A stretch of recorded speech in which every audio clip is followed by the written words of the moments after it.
Good evening, everyone. It is 6 o'clock, so time for our November meeting of the Beavercreek City Planning Commission.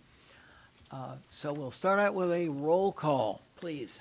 Mr. Ayers is absent. Mr. Diker? Present. Mr. Loftus? Here. Mr. Meyer? Here. Mr. Self? Here. And I would entertain a motion to excuse our absent member today. Mr. Chair, I move to excuse Mr. Ayers. Mr. Chair, I'd second. And I have a second, and we'll do that by general consensus. Thank you very much. The agenda. Everything on the agenda we're actually looking at tonight, correct? Correct. No additions, corrections, changes. Need a motion to approve the agenda as written. Mr. Chair, I move to approve the agenda as written. Don't be shy. I need a second. Mr. Chair, I'll second. Thank you. We'll do that by consensus. Thank you very much. The minutes from the October meeting. Any additions, corrections, changes? Guess what I'm going to ask for? Mr. Chair, I move to approve the October 4th, 2023 minutes. Mr. Chair, I'll second. And we'll do that by general consensus also. Thank you very much. Gentlemen, ladies, this evening we have 4 public hearings and 3 subdivisions. So just so you will know, items C and D, the last 2 public hearings, will be held not consecutively, but actually together with 2 separate public hearing inputs, but we will be running them together because they're both for exactly the same item. So without further ado, the first one is PUD 22-4. This is case number PUD 22-4, Amendment 10 of 23, on an application filed by DHC Partners, LLC, 7953 Washington Woods, Dayton, Ohio, 45459. The applicant requests approval to amend PUD 22-4 to incorporate an additional 9.79 acres for the purpose of constructing a retirement community. The properties are located at 2735 Lillian Lane, further described as Book 4, Page 4, Parcels 7 and 12 on the Greene County Property Tax Atlas. Thank you. Just so you'll know how we conduct our public hearings, first we'll ask the applicant to make a presentation about what they're applying for. Then staff will give their report. After that, I will open the public hearing for input. You may speak in favor of, you may speak against, you may ask questions, but I'll ask you to limit yourself to 3 minutes. So we're not here all evening. Once we have had all the input, both in person and in writing from the public hearing, I'll close the public hearing and we will discuss it amongst ourselves and hopefully vote. So without further ado, our applicants, I'm sure, are here, so step right on up and tell us what y'all have in mind. Well, good evening, Mr. Chairman and the committee members. Thanks for your time today. Our application is for rezoning 9.79 acres. We had come to the committee earlier this year for rezoning of another lot which was close to 9 acres also, which is butting to this property. So this property is giving us some additional acreage for the retirement development. And we are targeting 6 per acre density, which was approved by the committee on the other 9 acres, which is butting to this property. And the timeline that we have is once we get, we are in contract to purchase these 9 acres. Once the zoning goes through, then we acquired the land and we start in second quarter of 2024. We will then, as we do the development plans and prepare specific site plans, we'll present that to the committee and to Randy and work with the city to develop a plan that works for everybody. And so what we are looking for right now is conversion to our PUD with a 6 per acre density. And I would ask Randy to come over. Thank you. Good evening, Mr. Chairman, members of Planning Commission. The case you have before you is PUD 22-4. It's the amendment 1023. Again, the applicant's requesting to add about 9.8 acres to their existing PUD. Property is located in North Beavercreek, just east of the intersection of New Germany Trebein and North Fairfield. Just to give you an idea, the 9 acres is comprised of 2 separate parcels right now, the northern of which is R1AA, which is one-family residential estate lot size, and then one R1A, one-family residential. You can see the property just to the south of the 2 parcels I have highlighted here. That's the existing PUD, which is, again, about 9 acres. To the west is CPUD 94-4. It's regional commercial. It's got a large big box retail. And then to the east is RPUD 99-9, which is multifamily residential. The property is located within VPA number 15 on the land use plan, and is also designated as medium density within the land use plan. So per the definition of medium density in the land use plan, it's multifamily or single family up to 6 dwelling units an acre. So what they're requesting this evening at that 6 dwelling units an acre is compatible with our land use plan. Specifically, what they're proposing to change is the 2 R1A designations to extend the existing PUD. And in the existing PUD, 2 family dwellings are allowed, multifamily dwellings are allowed, boarding houses, public libraries, townhouses, and nursing assisted and retirement communities. There are also some conditional uses allowed in an R2, which is like a community pool, things like that, and places of religious assembly. Those are allowed as conditional in the existing PUD, so they're proposing to extend that into the new area of the PUD. One thing I wanted to point out was, I know when we came through last January for the original PUD, there was concern about traffic. And if this full development happens with both the existing PUD and the extension of the PUD at 6 dwelling units an acre, it'll yield about 109 units. Regardless if it's multifamily, single-family apartments, or what, any of those. Just using the traffic manual that's provided, the numbers provided by the engineering, 109 single-family units would be on average about 1,044 trips per day. General apartment of 109 units would be about 726 trips per day, and the senior living communities, such as what they're proposing here, would yield about 405 trips per day. So it's less than half the number of trips per day that a single-family residential of the same number of units. There's a condition in the proposed resolution that prohibits access for any future development that would occur on this property to access directly on the New Germany Tri-Line Road, that they would need to access Lillian Lane, which the southern parcel fronts on. Staff does recommend approval of the applicant's request. Just as a reminder, this is the first phase of a PUD, so we don't have specifics or in terms of grading, architecture, landscaping, lighting, stormwater detention, anything like that. That would be handled at a second phase, which is a specific site plan phase. So with this rezoning phase, staff does recommend approval of applicant's request. It's compatible with the land use plan, and I'll be happy to answer any questions following the public hearing. Thank you. Our usual very comprehensive report. Okay, since we have heard from the applicant and from our staff, it's time for input from the folks out here in the audience. So if you would, please step right on up, give us your name and address, and speak your 3 minutes or less. Somebody's got to go first, so go right ahead.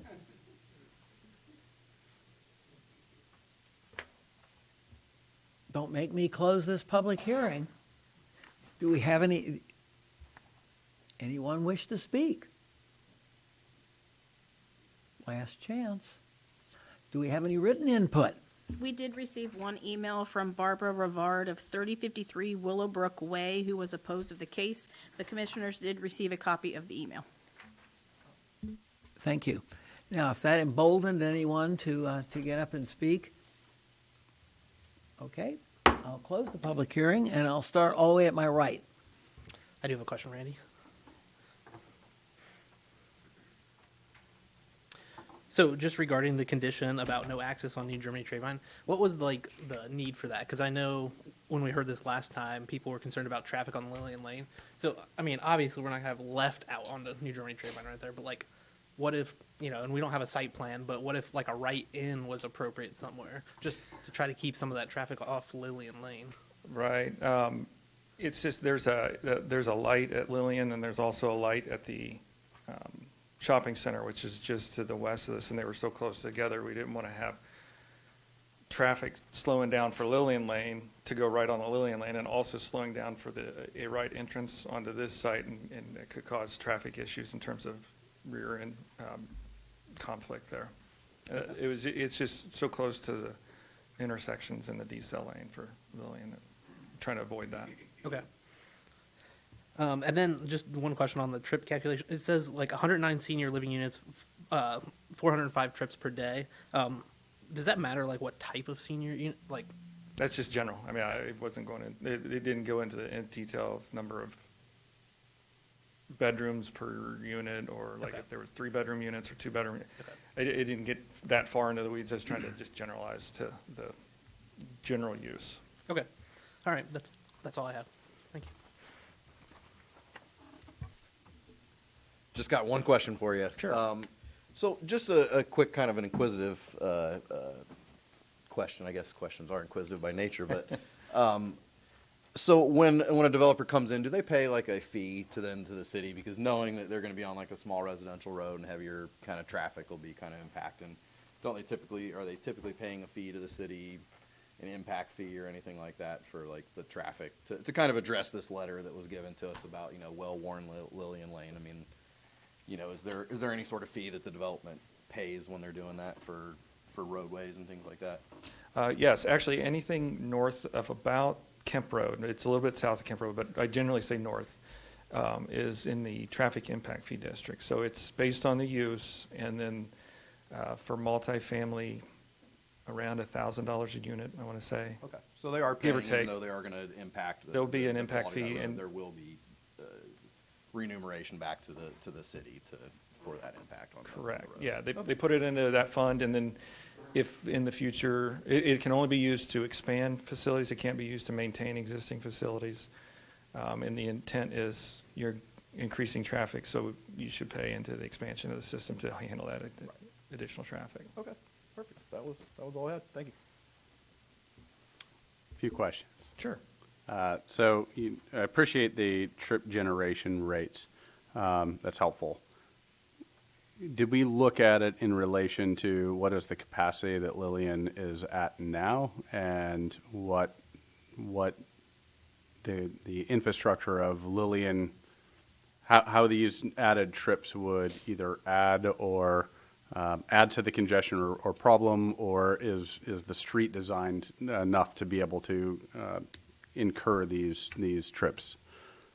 Well, That makes we sense. generally look at that when we get a layout and know where their access points are going to specifically be and the exact number of units. Because a lot of times, a lot of the neighborhoods, just single family, you'll see they're allowed up to 2.5 dwelling units an acre, but they'll actually, when they get through it all and find the contours and any geographic, they're below that number. So while they're allowed up to 109, it may end up being only 80 or 90, depending on the way the site plan and the geographic nature of the site works out. So when we get to those final numbers, we'll ensure that Lillian has, if needed, is designed so that there could be a left-hand turn in or out. But really, the numbers that we're talking here are so low compared to the neighborhoods to either to the east of it or the single-family neighborhood. If you go through Lillian Lane, I mean, it's the percentage-wise, you're not adding that much more traffic to the overall street. Yeah, certainly, I think just paying attention to the capacity side of things, because there are certainly surge times where cars, I Sure. imagine, would make it a little more challenging even with these numbers. And then, I don't know if this is a question for you or the applicant, but I wasn't entirely clear I thought I heard something about that this was still pending acquisition or completion of acquiring these parcels. Did I hear that wrong? Well, that's really common. You don't, a lot of people will put a contingency offer on a property, so they're not going to buy it unless they know they can do what they want to do with it. So they put a contingency of the sale saying, we'll buy it contingent on the rezoning. So they are agents, authorized agents for the actual owner to rezone it. Okay. Yeah, I mean, that's really, really common. It just, we usually don't go into that detail, but that happens all the time. Okay. Just struck me, and I was wondering if there was a concern on whether or not it the was owners know ripe it's- for somebody to bring a claim like this. The owners know it's going through the rezoning, so. Yeah. My last one's just a comment. I hope that when we get to the site plan, there's a bunch of beautiful trees over there, so I hope we spare as many of them as possible. That's it. I'd be remiss if I didn't have a question or two. Sure. And I don't know whether this is something for staff or for the applicant, but the term retirement community can mean a whole bunch of things, as we have seen all the ones that we have approved here in the last few years. It can mean independent living, it can mean assisted living, it can mean nursing, it can be memory care, or a combination thereof.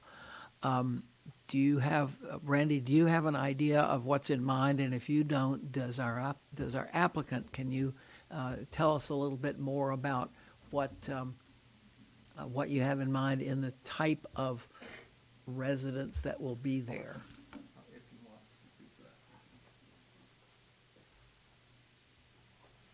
So, thank you, Chairman. Yes, so at this time, we are looking for independent living. It's not assisted living, it's not memory care. Oh, okay. And it's for active living with 55 plus folks. As we get to the next step, as we look at the economics of everything, we develop the site plan, we give you specific information. We may have some pockets of it that may change, but our current design is going to be for independent living in these units. Similar to, so it would basically be apartments or duplexes or triplexes or whatever Or quads. that are specifically designed for and restricted to 55 and older. We've got several developments like that in Beavercreek already. Right, that's our current Okay. thought process. Okay. And these are going to be quads and multi-dwelling situations where the design is so that's easy living for folks in that age group. Great. That's what I need to know. Thank you. Oh, one more for staff. I'm sorry, I should have asked you this one first. Give you a little exercise. And I hope I'm not putting you on the spot, but can you characterize the approximate density of the existing condos and apartments that are across the street, and also the ones to the south where Lillian Lane jogs? That is putting me on the spot. I'm sorry. I knew it in January, and I didn't look it up again. Okay. If my memory serves me correct, it's higher than the 6, or That's very what I was similar to. thinking. But I can get that number, but I'm No, quite certain it's, we'll At probably or- want that when it comes time for the specific site plan. I can certainly get that number to you guys, but if my memory serves me correct, it's at or above Okay. that density. Okay. And one final question.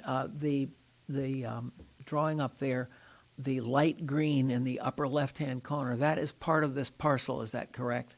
Yeah, that's just the way it's supposed to be really light yellow, but those 2 parcels are part of it, yeah. Okay. It just So, didn't come, I think it's so light yellow that the green of the trees of the aerial are kind of making it look green, so. so the one on the right is what has already been zoned. The one on the left, Both the ones highlighted there are part of this rezoning. I see. The one to Okay, the got south it. with the hash lines, that's the existing PUD. Okay. So, but both of them back up to the, essentially to the shopping center Right. on the other side. Okay, great. Thank you very much. Okay, gentlemen, second helpings. Any further questions? Any further discussion? Okay, I'll ask for a motion. Mr. Chair, I move to approve PUD 22-4, Amendment 1023 with the attached 3 conditions.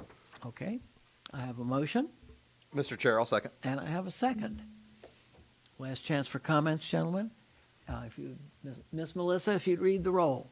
Mr. Loftus? Yes. Mr. Meyer? Yes. Mr. Diker? Yes. Mr. Self? Yes, motion carries 4-0. Thank you very much. We will be looking forward to seeing the specific site plan. Okay, we on to our second one, and that is the equal rezoning. This is case number Z 23-4 on an application filed by Clint Eagle, 815 Lowe's Drive, Beavercreek, Ohio, 45301.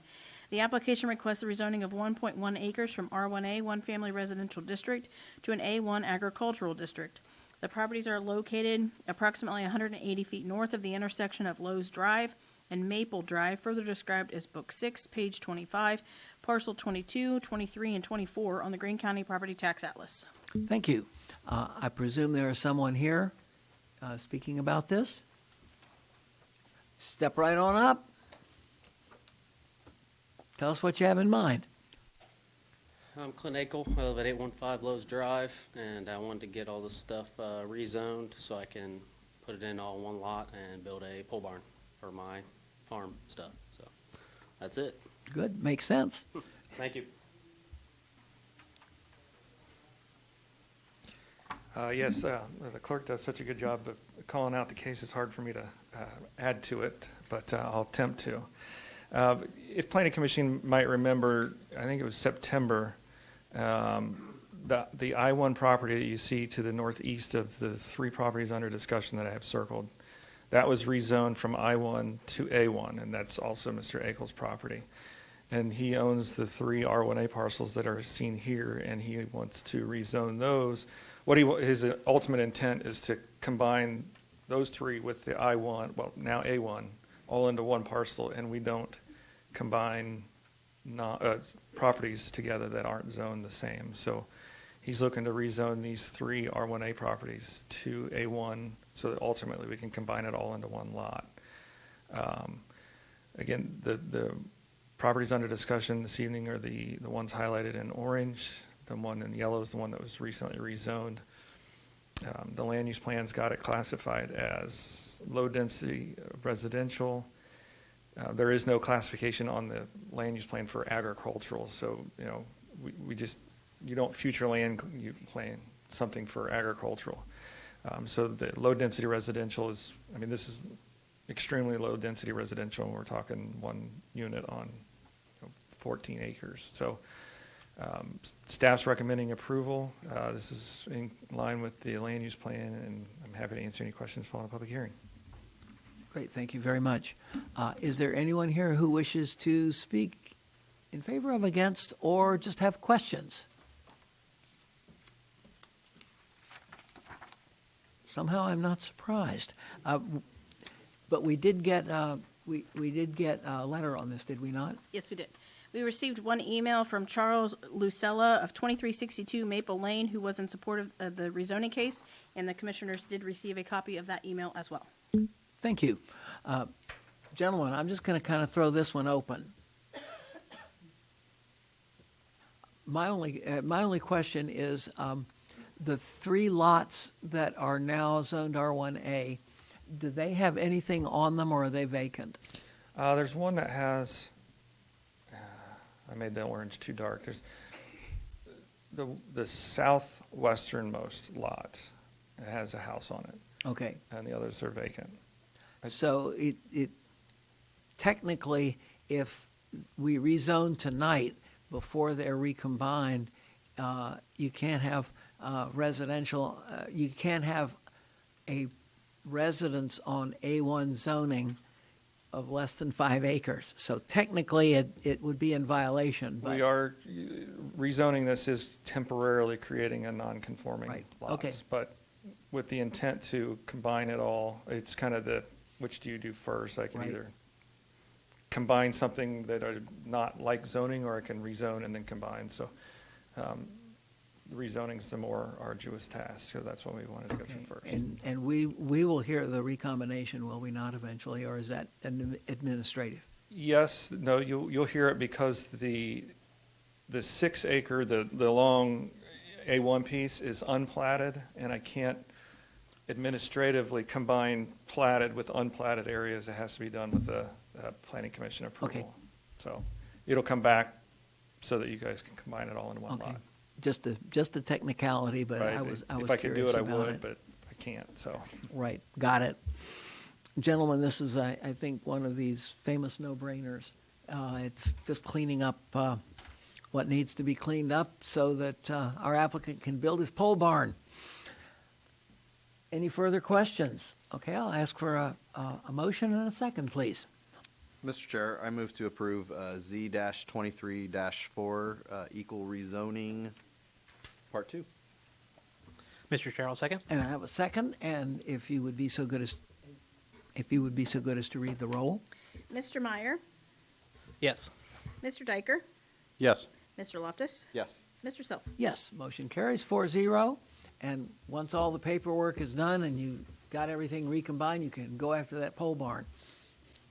It's nice to see some agricultural land in our city. I hate it when we lose one, so glad you're doing this. Okay, we have two more public hearings, and they're going to be run kind of together. One is rezoning for the Sheetz fuel station, and then there is an ASRA that goes along with this that was tabled from last month's meeting. So, So this is case number Z 23-5 and PC 23-7 ASRA detailed site plan. It's on an application filed by Silken Gold Real Estate Development, 4270 Morris Road, Columbus, Ohio 43230. The application requests to rezone 2.63 acres from B4 Business Highway District to a B3 General Business District, and an administrative site plan review and approval in ASRA to construct a 6,139 square foot convenience store and gas station. The property is located on the south of Colonel Glenn Highway, approximately 900 feet west of the intersection of Eastside Drive and Colonel Glenn Highway, further described as Book 1, Page 2, part of Parcel 63 on the Greene County Property Tax Atlas. and my presumption is we have someone here who, do we need to? Right, okay. Thank you for reminding me. We need to untable the ASRA from last month, gentlemen. Mr. Chair, I move to untable PC 23-7 ASRA from last month's meeting. Mr. Chair, I'll second. And we can do that by general acclamation. Thank you very much. Okay, we are now official.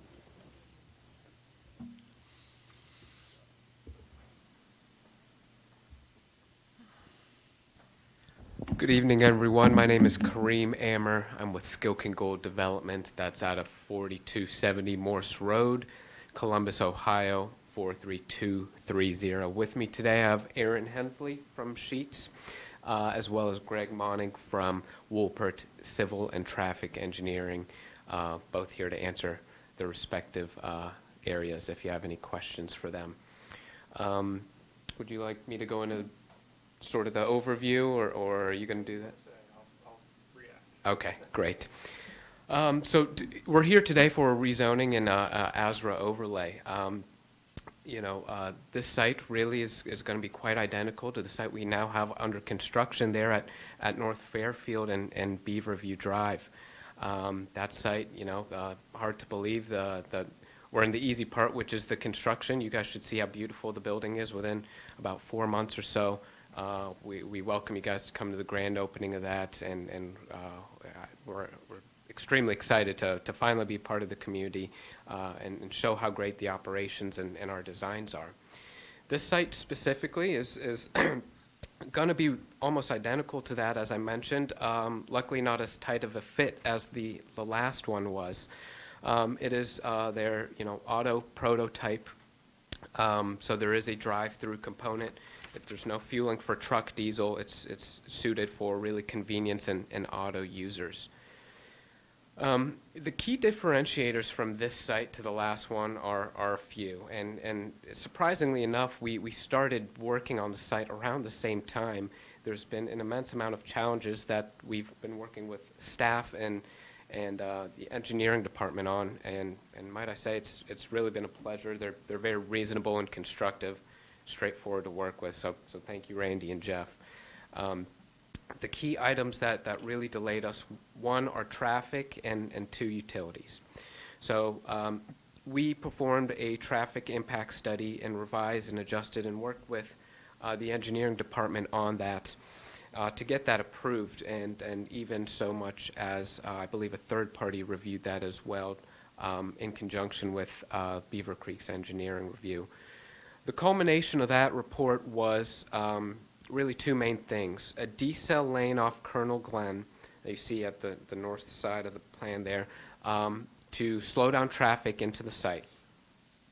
That decels into, easiest way to say it is a right in, right out with no left out. So there is a left in possible, but you can't turn left out of that access point. There's then two full access points on what is a private drive. You know, the other key item of the TIS is trigger of an intersection of a traffic signal. So while we're only really adding about 5 to 10% of traffic to this corridor, we did trigger that intersection and respectfully are committing to that. You know, we believe that intersection is going to benefit, you know, a lot of other users, but Sheetz is committed to pay for that. We're not asking for the city to contribute to that, nor other users. So those were really the two main outcomes out of the traffic study. And, you know, doing all we can to take that on the chin and do what that traffic study reflects. The other component that took us quite a while was the utilities, and specifically the stormwater. If you guys are familiar with the site, it slopes down almost endlessly, really.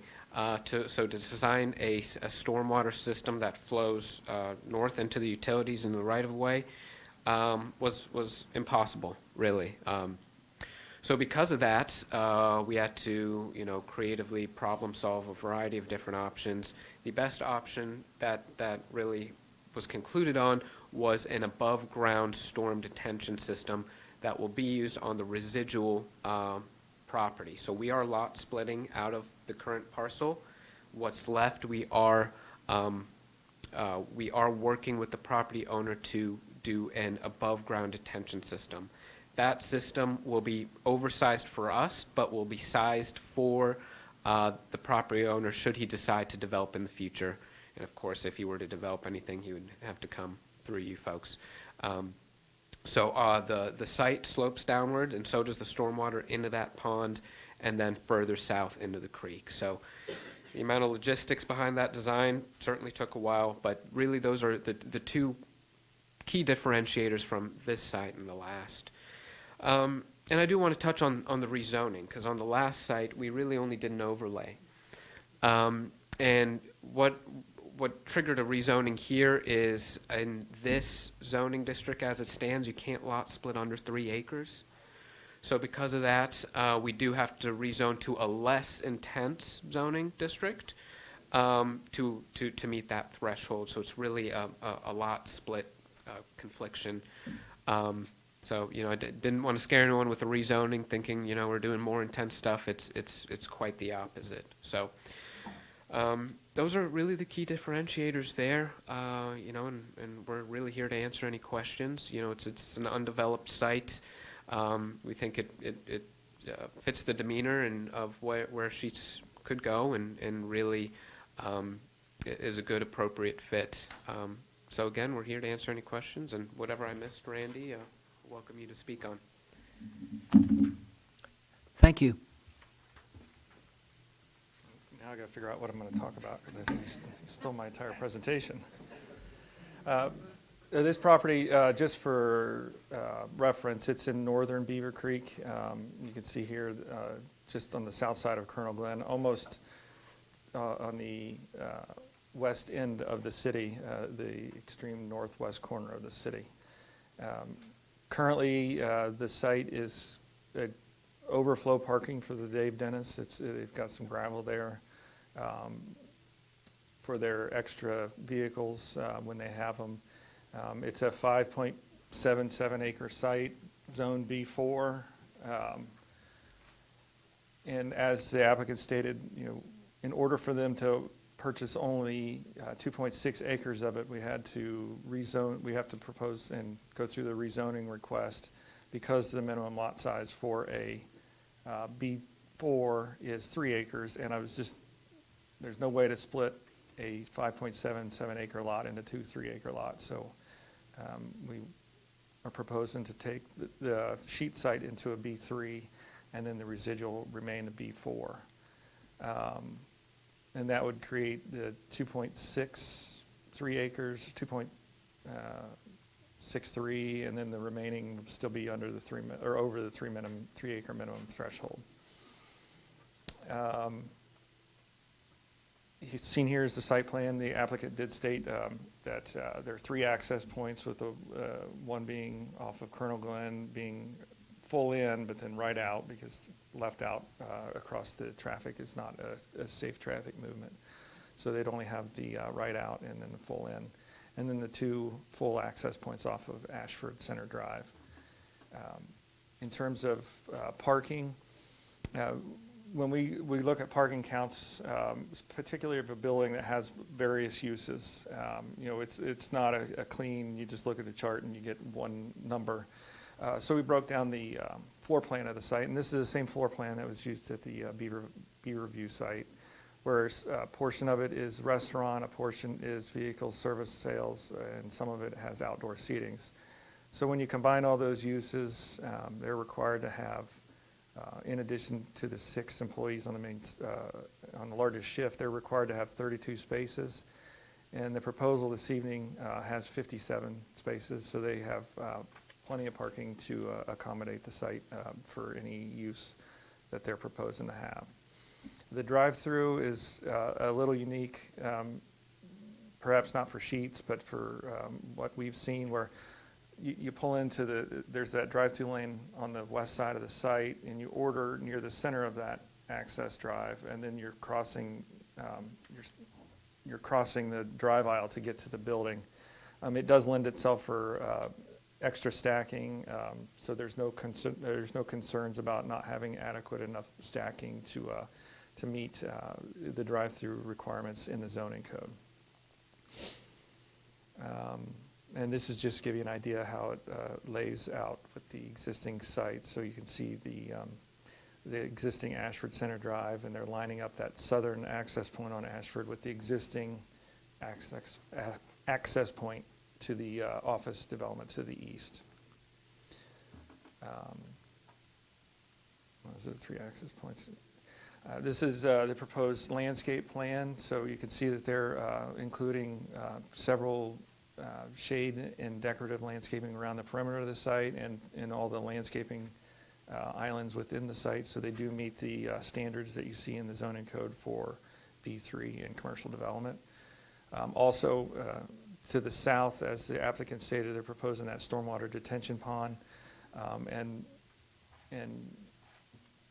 in respect to the future development that could occur at the residual property south off of this site, but south between this site and 675, we wanted to get some landscaping screening around that detention pond. So they're proposing evergreen trees and shade trees to the south side of that pond.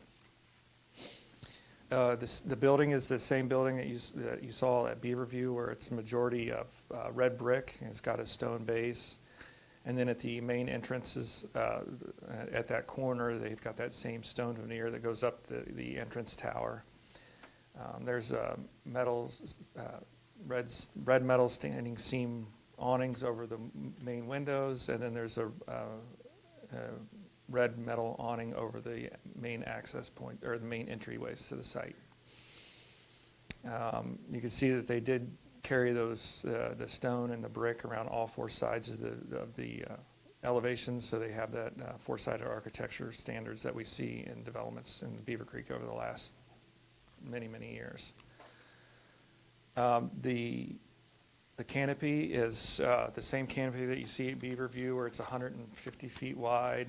It's got 15 feet of clearance underneath the canopy, so that there's room for any the larger trucks to be able to maneuver underneath it and go around it without hitting the bottom of the canopy.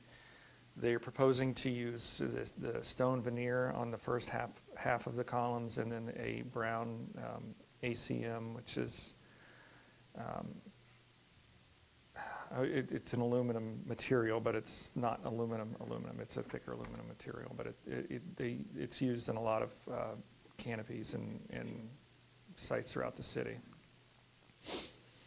They're proposing 3 wall signs, 2 of the sheet's logo signs. I believe they're 18 square feet, and then the 1 MTO, which made to order sign, which is 25 square feet. In terms of the ground sign, it's the ground sign that matches the standards through this area. They're proposing it to be on the brick base,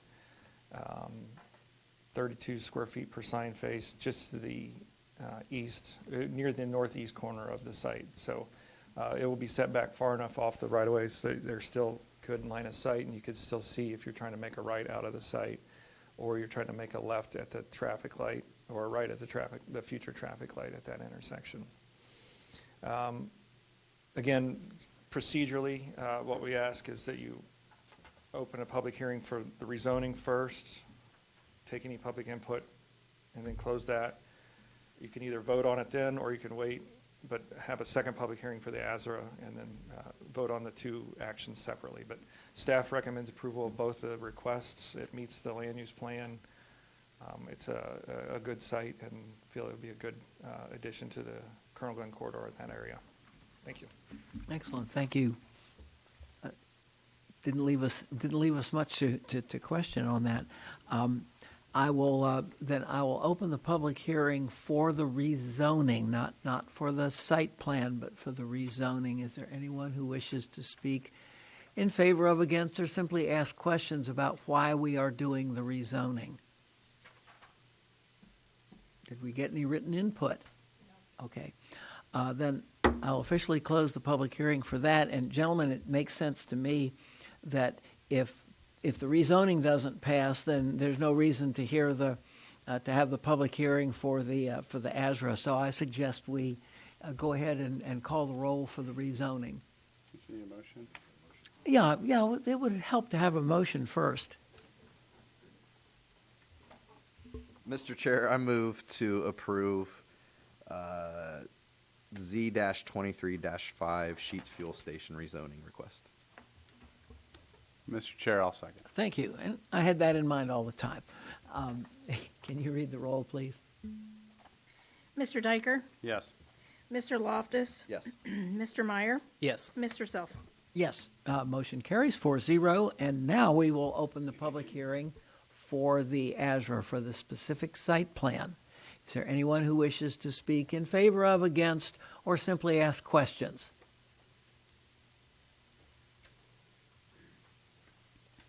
I'm hearing a lot of silence. Any written input? No. Okay, then I will close that public hearing and ask for comments or questions from my fellow commissioners. Your turn. I just have a couple of quick questions for the applicant. So do you guys have an agreement with Ashford Center then to utilize that private drive? I guess it's called Ashford Center Drive and or Eastside Drive, I guess, depending on what maps you're looking at. Yeah, so we are about finalized with an easement agreement for that, to tie into that access, but yes. Okay. The only other question I had is, are you guys planning on installing EV charging at all? We don't have the intent on this site. I will say Sheets has a very large and profound partnership with Tesla. They choose the sites. They choose which Sheet sites they want to go to, so there's a chance that they choose this one. But as of now, we're not proposing that. Okay. The only reason I ask is it obviously dwell time and parking spaces and things down the road. As we're building these things, we need to probably look at parking spaces a little bit differently because the dwell time is going to go up quite high Absolutely. when they've got to sit for an hour to charge. So, okay, that was really all the questions that I have. Great. That's it. Appreciate you. Thank you. Mr. Chair. Questions? Just a quick comment. I'm going to appreciate the $2.28 per gallon gasoline that was on that sign. Yeah, let's condition that. Quick question for staff.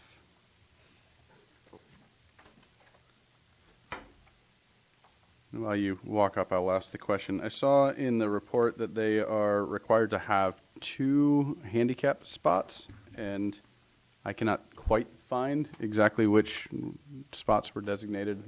Pull them up. You can see there's one to the northeast corner of the building, and then both northeast corners of the building. Upper right, and then on both of those corners. We see the hash. Okay. Eye test. It's hard to see from here. My glasses don't help. Okay, that was my last question because I couldn't find the other part. No questions. Okay, now I'm not sure if this should be, Randy, you probably Just in can answer case, I'll this. stay. I'm sorry? Just in case, I'll stay. There you go, absolutely. I need just a nickel's worth of clarification on the stormwater. I realize that water does not run uphill, and everything is downhill towards the south. And you're talking about an above-ground detention basin. It's a retention pond. Oh, it's going to be a pond, A dry. a dry pond, yeah. It's just another way of saying retention pond. Detention, I'm sorry. After these years, all these years, you'd think I'd know the difference. That's okay. But it will not tie into the existing Ashford Center pond. No, this is a new pond. I kind of just put this on there for landscaping purposes, but it's, and my laser pointer is not going to work very well on the screen, but it's, sorry, I keep flipping through these like this, but near the bottom of the dark red area. Okay, But it's not tying to that pond over to the east. okay.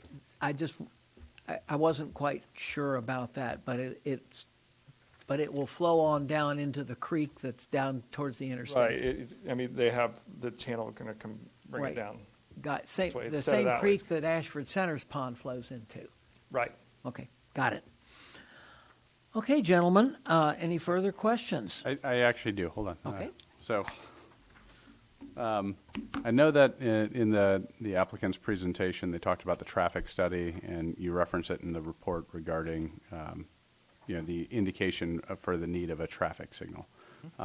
There was an indication that there will be the right in and right out only, but that there is a potential for the left in, and I'm wondering if staff has any thoughts or comments on how that would work in relation to that traffic study.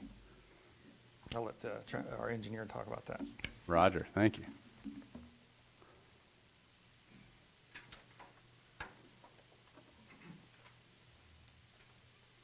Yes, good evening. You can see the configuration of the island there on Colonel Glenn Highway. The way the island's configured, it'll permit a left turn in from Colonel Glenn Highway. There's a center turn lane out there now. So somebody would have to, like you would any other driveway along that corridor, you would drop into that center turn lane and you could execute that left turn to go into the site. The only thing the island is intended to prevent is somebody turning left coming out of the site to make a left on the Colonel Glenn Highway. Is there any concern regarding, let's say, multiple cars wanting to left turn lane in on stacking versus where it would create an unsafe condition? Sure, yeah, something we always, it could be a hazard in some locations, but in this particular location, you can see there's a pretty good amount of space from the intersection to where that left turn lane would be. So I feel we have sufficient room to allow for a couple of vehicles to stack to wait for a gap in traffic to make that left turn in. Okay. Yep. Thank you. Don't run off, that didn't Yes, absolutely. triggered a question from me. Yes, sir. Since they're going to be putting a traffic light at the Ashford Lane, you will then restripe that center turn lane to provide a dedicated turn lane for that light. That's correct, It's just a through turn lane right now that you can turn either direction if you want to. So that'll all be restriped as part of setting up the traffic light. Yes, correct. And I would anticipate the longer channelized left turn lane would be on the other side of the intersection for people making the left to go down Ashford Center Drive Boulevard to access the site. Yeah. Great, thank you. You bet. Now, did that trigger anything else from y'all? Okay, well, then this time I will ask for a motion before I ask for the vote. Guess I get to do all the talking. Mr. Chair, I'll move to approve PC 23-7 with the attached 16 conditions. Mr. Chair, I'll second. I have a motion and a second. Anything else for the good of the order, gentlemen? Okay, please read the roll, Miss Melissa. Mr. Loftus? Yes. Mr. Meyer? Yes. Mr. Diker? Yes. Mr. Self? Yes, motion carries 4-0, and we'll be looking forward to that $2.28 a gallon gas. Guaranteed. Okay, we are fresh out of public hearings, ladies and gentlemen, but we still have 3 subdivisions to look at. So we'll start out with S23-3, Bent Creek Woods.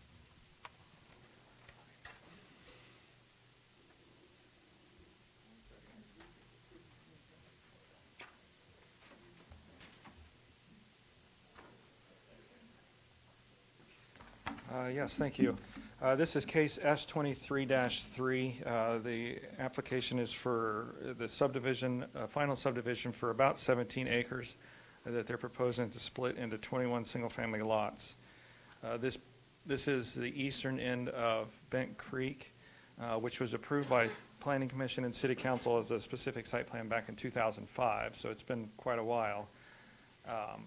And this is a second section of that. There's the eastern section that was built and is still under construction in some of the lots.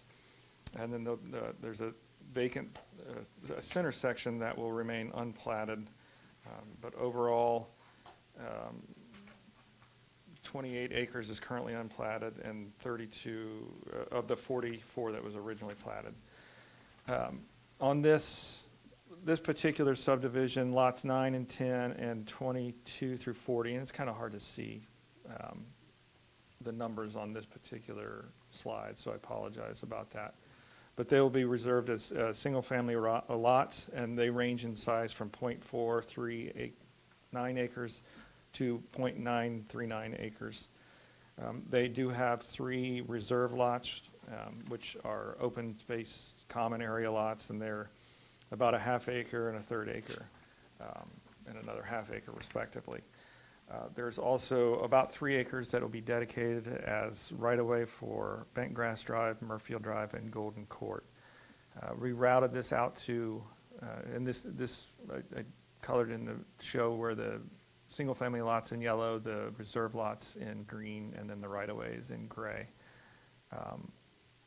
But this is, we did route this out to various agencies and utility companies and the other city departments. We received some comments, just some minor comments, but before we sign off on any Mylar, then we made sure that those comments were addressed. It's just language on the plat itself, just some minor questions and comments. So staff does recommend approval of the request. There are 4 conditions in the staff report for your consideration. Gentlemen, I'll just open this to questions or comments. I guess my only comment is I hope that they will keep as many of those trees as possible as the tree hugger in the group. I beg your pardon, I like trees too. Planted 2 this morning. The condition of the original site plan required the 25-foot grading limit for the golf course. So the northern 25 feet, at least along the golf course area, needs, and both the north and I guess on the east will have to be retained as trees. That's good news. All right. Randy, the unplatted portion is what goes off of Bent Grass Drive? It's kind of the middle section between the two. Got it, okay. Further questions, gentlemen? Okay, I need a motion. Mr. Chair, I move to approve case number S23-3 and the attached 4 conditions. Okay, I have a motion, and Mr. Chair, I'll second. I have a second. Let's read the roll, make it official. Mr. Meyer? Yes. Mr. Diker? Yes. Mr. Loftus? Yes. Mr. Self? Yes. Motion carries 4-0, and we are on to Amberwood East final subdivision. Yes, this is case S23-4, and as the chairman said, this is Amberwood East. And actually, the applicant has requested, since this went out, that they wanted to drop the name East on it, just call it Amberwood. And so this is something that can be done administratively by staff, but since we're here, I wanted to add the condition number 4, that the name be changed just to Amberwood rather than Amberwood East. That there's no issue or concern with that, and just wanted to, since the request happened before I went to Planning Commission, I wanted to bring that up. But this is a request to subdivide approximately 11.29 acres. That will result in 3 multifamily residential lots, 3 common area lots, and then 15 single-family residential lots. This is about 42% of the overall Amberwood development. You can see on this map here, the area that I colored in the light green to the south and east is the remaining area of the Amberwood that would come forward as a second or third section of the development. The 15 lots, the 15 single-family residential lots range in size of 0.178 acres to 2.23 acres. And this is in line with what was approved by Planning Commission and City Council in June of last year as the specific site plan. Again, they're also going to have 3 common area open space lots, and about 2.2 acres will be dedicated as right-of-way. A little sliver of the right-of-way, future right-of-way of Amberwood Lane is actually in the township, and so there is a signature line on the Mylar, which is the actual instrument that they take to the county to get recorded to create all these lots. There's a signature line for the township trustees and the township administrator. We have a maintenance agreement in place with the township that because this would be way out of the way for the township and it's just bookended by our city streets, that we maintain that 60, 70 feet of roadway as we're plowing, striping, or as we're maintaining the existing or the new right-of-way on either side. So there's that maintenance agreement's already in place, but staff does recommend approval of the request. There's 3 conditions in the staff report, with the 4th condition being that it changed to just Amberwood rather than Amberwood East. But I'll be happy to answer any questions. Gentlemen? Only question I have is, do we need to vote on adding that condition, or since you said it can be done administratively, do we need to I'll put it in. put it on there? Yeah, put that as part of the motion when we go for a motion. Yeah, just make a motion. Makes sense. Yep. Questions, gentlemen? I have one, and I got to squint to read it, but Yeah, sorry about this. I have great hopes that sometime Forest Oaks Drive and Golden Leaf Drive will someday join, because they both stub out right now. Are we talking, it'll loop around, yeah. The next few sections, they'll loop around.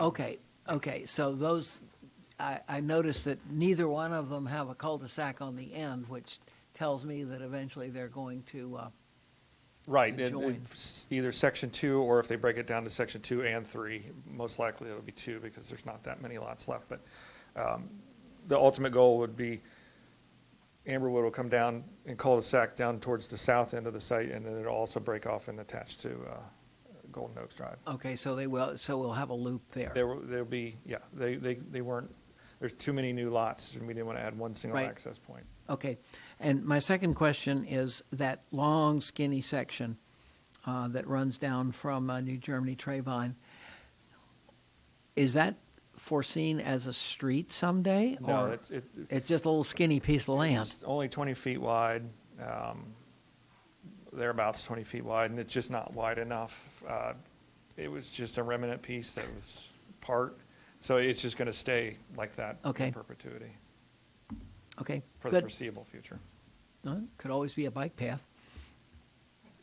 It could be it's just there's homes on either side, so we Right. didn't want to really Right, encourage too much Got foot it. traffic back there. got it, okay. Second helpings, gentlemen? Okay, I need a motion. Mr. Chair, I move to accept or approve case number S 23-4. Wait, do we need to amend With, I'm sorry. With the fourth With condition. With the four conditions, including the one that Changes the was, name to Amberwood. right. yes. As Randy stated. The four conditions, changing the name just to Amberwood. Melissa's got it, don't worry. She's used to this. Camera That's my picked it up. motion. Mr. Okay, Chair, I'll second. that's your motion, and you're sticking to it. Okay, I have a motion and a second. If you would be so good as to read the roll. Mr. Diker, Yes. Mr. Loftus, Yes. Mr. Meyer, Yes. Mr. Self. Yes, motion carries 4-0, and we are perilously getting close to the end of the meeting. We have one more subdivision, and that's Sky Crossing Section 2. Yes, let's hope my voice holds up here. This is S-23-5, and as the chairman stated, this is the Section 2 of Sky Crossings. Section 1 was, began early last year. They've done a good job on getting those lots mostly sold or a good portion of them sold, so they're coming with Phase 2. What this does is subdivides approximately 26.2 acres and creates an additional 56 residential lots. Also, it creates 3 common areas and about, I want to say, excuse me for the numbers, about 3 acres of right-of-way for Sky Crossings Drive. The lots, the residential lots are range in size from 0.186 acres to 0.293 acres. And then, again, there's some open space, I don't have that, but there'll be a small open space along Shakertown Road, and then the large open space that's to the northeast of the residential lots. But this is the second phase. There's a stub street about halfway up the Sky Crossings Drive, which was it's stubbed for the third phase, which will be encompassed in the orange shaded area at a future date. We routed these out to different agencies as well, received some comments, and we'll ensure that those comments are addressed prior to the signing of the Mylar and recording with it. This is, again, this is in line with what was approved in the specific site plan back in 2021. Staff doesn't see any concerns or any deviations from that approved site plan, so we will recommend an approval of this request. Thank you. Gentlemen, comments, questions? I have one. There are utility easements between lots 76 and 77, and another one between 85 and 86, and there is one to the south of 66. I presume those are also access to this open area. Yeah, they're utility access, but they're also, it provides, Okay, so they will have some kind of fencing or something to keep the adjacent property owners from incorporating that as part of their yard. there's no requirement for a fence, and, Well, not necessarily a fence, but I just don't want to see if that is actually access to that open space. We had the same situation a long time ago in Farmbrook, where there was deliberate access made between 2 adjacent lots, and I just want to make sure that doesn't get closed up. well, I mean, they'll, in terms of, they don't own that lot, so they won't be able to put a fence that closes those up. Okay. So it'll be opened up, because it's not an easement over an existing lot, it's a. Correct, it's a understood. individual geographic location. So some of the old way to do easements, or some of the other ways we do easements, is over private property. You just have the right of access. And this one is not the same, whereas it's not over private property, but it's communal, it's Okay. common area. Okay, just want to make sure that doesn't happen, because then it's going to be really difficult for people to get into that open area that's meant to be open area to be used. Yeah, I mean, technically, if there's an easement, even if it were private, they can remove the fence and whatever Right. was Okay. put there, but we try to discourage that from happening. Good, well, make sure that the developer knows that, too. Sure. Any further questions or comments, gentlemen? Okay, I guess what I want.